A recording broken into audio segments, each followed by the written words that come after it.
Olá, meu nome é Naila da Silva Celes, eu sou licenciada e bacharelada pelo curso de dança da UFV, no Departamento de Artes e Humanidades, e hoje eu vou apresentar a minha pesquisa intitulada Dança Somática e Cultura de Si, Perspectiva sobre Corpo, Subjetividade e Poder, com a orientação da professora Evanise Kelly Siviero Romarco. Bom, para iniciar, precisamos entender que, para Foucault, o corpo ele sempre foi alvo de um controle social contínuo. Só que lá, a partir do século XVII, século XVIII, começaram a surgir métodos de codificação corporal que permearam o controle do corpo de uma forma bem mais sutil e efetiva que anteriormente. Assim, o corpo ele foi moldado de forma que ganhou grande força de produção mecânica, ao mesmo tempo que perdeu sua força potencial, sendo criado então o que o autor chama de um corpo dócil, que é um corpo que pode ser submetido, que pode ser utilizado, que pode ser transformado e aperfeiçoado. Contudo, embora o corpo tenha passado por esse processo de controle relacional vindo do poder, Foucault ainda destaca as técnicas de si, que seriam práticas constantes, práticas que um indivíduo poderia fazer para poder retomar uma relação crítica consigo e com o meio. Para discutir esse tema, Foucault retoma um princípio ético da filosofia antiga, que é o cuidado de si. Tem no seu berço, junto com filósofos lá da Grécia Antiga, o cuidado de si ele tem o intuito de proporcionar o estruturamento do conhecimento e do saber. Mas, com o passar dos tempos, passando e sendo adaptado a partir de eras e pensamentos que iam surgindo, Foucault relata como, na contemporaneidade, ele surge e ele aparece principalmente de forma decomposta em várias áreas de saber diferentes, como a pedagogia, a psicologia, a medicina e outros.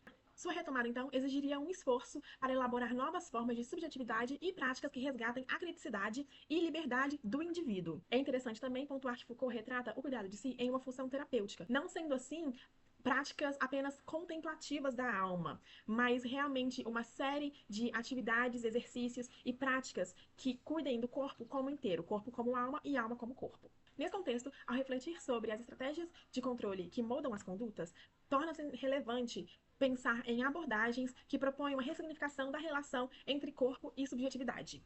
É nesse sentido que eu trago a educação somática, um termo cunhado por Thomas Hanna na década de 1970, quando ele retrata um corpo que não é apenas um veículo que proporciona a experiência, mas sim o ser que a experiencia em primeira mão. Além do conhecimento de como é esse corpo, como ele aprende, sente e interage com o meio, a educação somática também é capaz de trazer um conhecimento de onde é este meio que o corpo está inserido, uma vez que o sujeito ele faz parte do meio, da natureza, na mesma forma que integra ela, ou seja, muda o ambiente na mesma medida que é moldado. Todavia, é justamente o temor por ser parte da natureza de forma mutável e suscetível a ela que o ser humano buscou se desvincular da totalidade sensorial e consciente do que é capaz. Para Hannah, a repressão dos impulsos naturais do corpo limita sua expressão plena, podendo gerar formas compensatórias de movimento ou estados de tensão no corpo que dificultam a integração entre percepção e ação. Pensando nisso, a dança ela se torna intimamente ligada ao assunto, uma vez que, como linguagem, é ela que faz o sujeito ser capaz de criar relações com o meio e com o outro, elaborando estratégias, ferramentas e um repertório que amplia as possibilidades do sujeito de compreensão e expressão ao interagir com o meio. André Lepec, ele vai chamar a dança de um ato ineramente político, uma vez que ela teoriza inevitavelmente nesse ato o seu contexto social. Ou seja, a dança é capaz de desafiar as normas e expor contradições para propor uma convivência mais consciente e subjetiva.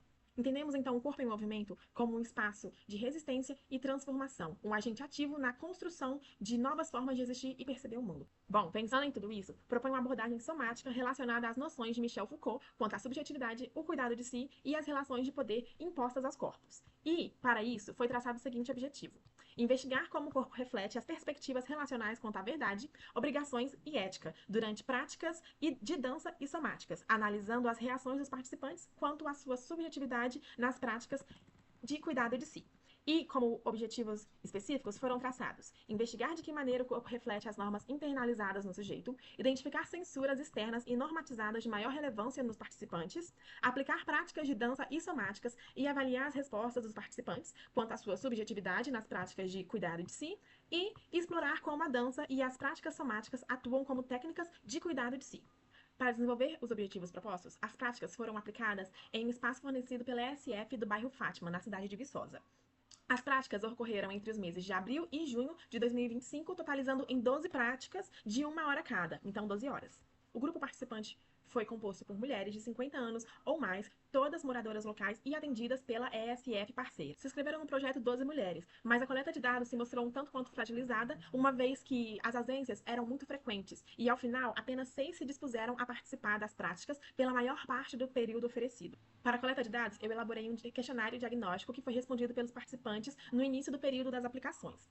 Esse questionário ele visava a verificação do perfil dos participantes, então sua condição socioeconômica, familiar, cultural, a rotina diária e suas percepções quanto à própria personalidade e o seu papel em sociedade. Durante as aplicações foi mantido também um diário de bordo, organizado através de um roteiro de observação construído por mim, e esse diário de bordo relatava as observações das interações dos participantes com as práticas corporais. O perfil observado da maior parte das mulheres participantes eram de mulheres solitárias que assumiam muitas vezes o papel de cuidadoras, seja de filhos, maridos ou de algum outro parente. Como dito anteriormente, houve uma dificuldade em manter a assiduidade das participantes durante as práticas, mesmo que durante a realização delas elas admitissem perceber benefícios que as práticas poderiam trazer para si mesmas ou um certo prazer de estar lá. As justificativas dadas para as ausências frequentes eram principalmente voltadas à dificuldade de conciliar o compromisso de realizar as práticas com outros compromissos de trabalho, sejam esses domésticos ou fora de casa, com problemas de saúde e também com o entrave em ter que enfrentar o clima frio que perdurava durante as manhãs que as práticas foram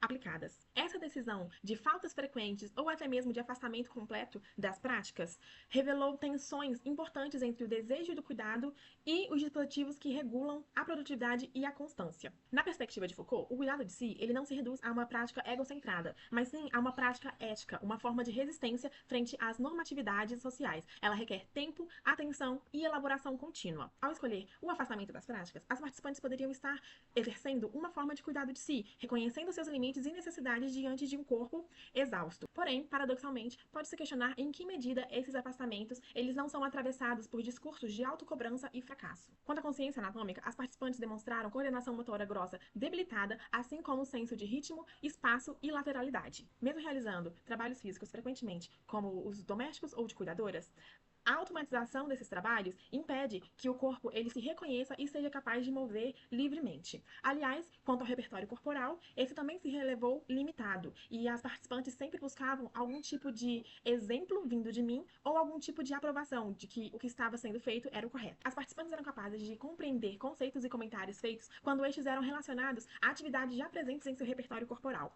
Mais do que explorar novas ações, foi possível experimentar novas formas de fazer o que já era feito.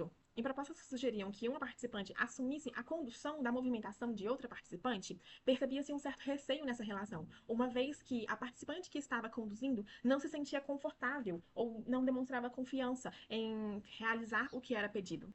As participantes tinham anseio em receber ordem, mas pouca determinação e criatividade para ditá-las. Em momentos que solicitavam o silêncio, levando a atenção para outros sentidos, a orientação não era respeitada, sendo o desconforto da ausência da aprovação verbal maior do que o desconforto de não realizar a tarefa pedida. O silêncio confrontava os corpos com uma ausência de diretriz verbal, um regime ao qual eles já estão habitualmente acostumados. Essa estratégia foi abordada durante as práticas diversas vezes, com alguns avanços sendo demonstrados, principalmente pelas participantes que se mostraram mais assíduas. Houve uma queixa frequente de dores articulares. Nesses casos, era tomado o devido cuidado para que a dor não ocasionasse ou agravasse uma lesão.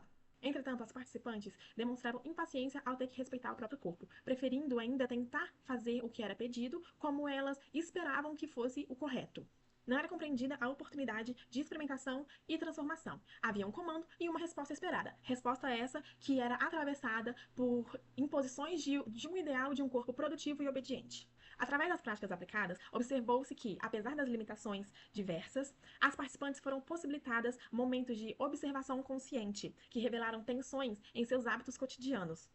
As participantes demonstraram grande interesse nas temáticas que eram levadas para as práticas e, principalmente, na oportunidade de estar aprendendo habilidades novas com outras pessoas que poderiam compartilhar e compactuar com suas ideias. Porém, apesar da percepção da importância das práticas, o tempo reduzido de aplicação e as ausências frequentes pelas participantes impediram a sedimentação de mudanças mais significativas. Essa constatação não invalida a experiência, mas ela reforça a necessidade de projetos como esse, que permitem o florescimento gradual dessas transformações, especialmente no contexto das unidades básicas de saúde. Práticas de dança e somáticas podem ser plenamente integradas à saúde pública, como ações intersetoriais que promovam práticas corporais, artísticas e educativas. Bom, finalizo aqui minha apresentação. Muito obrigada pela atenção e tchau, tchau!